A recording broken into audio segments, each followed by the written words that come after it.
Hi යාළුවනේ welcome ටු back මයි channel. අද පොසොන් දවස අපිට උදෙන්ම හම්බුණා කඩල දන්සලක්. අම්මා නම් කඩලවලට මාර කැමති.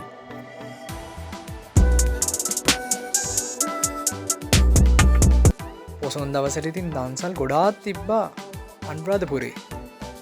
ඥානෙ මාමගේ ෆැමිලි එකත් එක්ක අපි ගියා පොසොන් දන්සල් වදින්න. අපේ වාසනාවට දවල් 12ට විතර හරියටම අපිට බත් දන්සලකුත් හම්බුණා.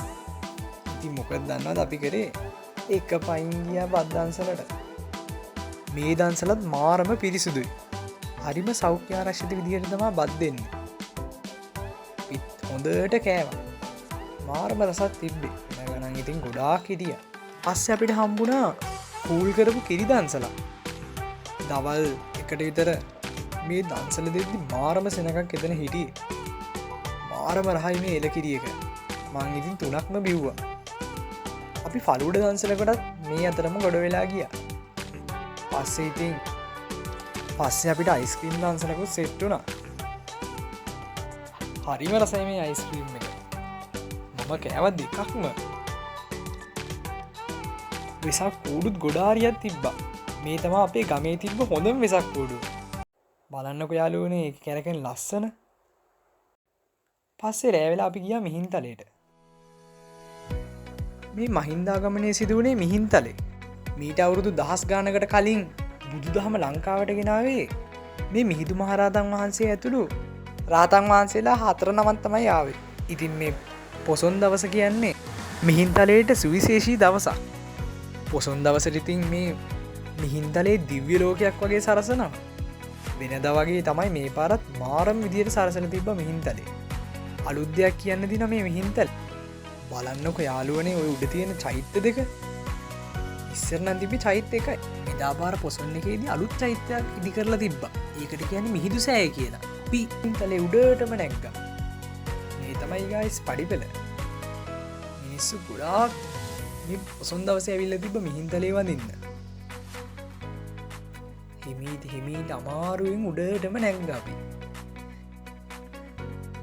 මේ අම්බස්තලේ මේක තමයි තියෙන්නේ සේල චෛත්‍යය. කියන්නේ බුදුරජාණන් වහන්සේගේ ධාතු තැන්පත් කරලා තියෙන චෛත්‍යය තමයි මේ අම්බස්තල භූමියේ තියෙන්නේ. මේකටත් අලුත් පිළිමයක් වඩම්මලා තිබ්බා පොසොන් දවසේ. අනිත් එක මුළු චෛත්‍යයම සලසලා තිබ්බා බල්බ්. මාරම ලස්සනක්. පස්සේ අපි නැග්ගා උඩමළුවේ තියෙන චෛත්‍ය දෙකට. ඒකත් මාරම විදිහට සරසලා තමයි තිබ්බේ.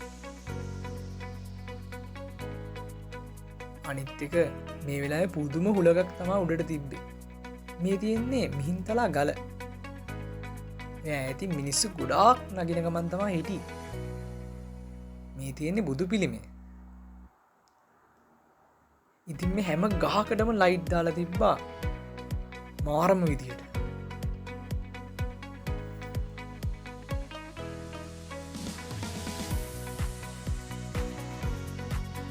මේ වටේම ඇවිද්දා. මාරම ලස්සනක් තමා තිබ්බේ. සිත මාර විදිහට තැන්පත් වුණා අපිට මේ පරිසරය දැකීමෙන්.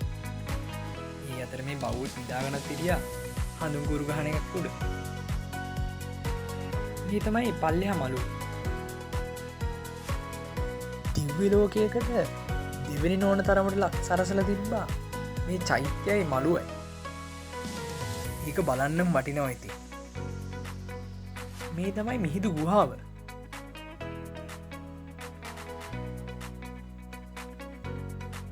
අන්තිමේදී මිහින්තලේටත් වැඳලා අපි බැස්සා. පල්ලෙහා මළුවේ දන්සලක් දුන්නා. අපි ඒකටත් ගියා. මේ තියෙන්නේ සිංහ පොකුණ. පස්සේ හොඳටම රෑ වෙලා අපි ගෙදර ගියා. අපි වෙන සබ්ස්ක්‍රයිබ් කරන්න.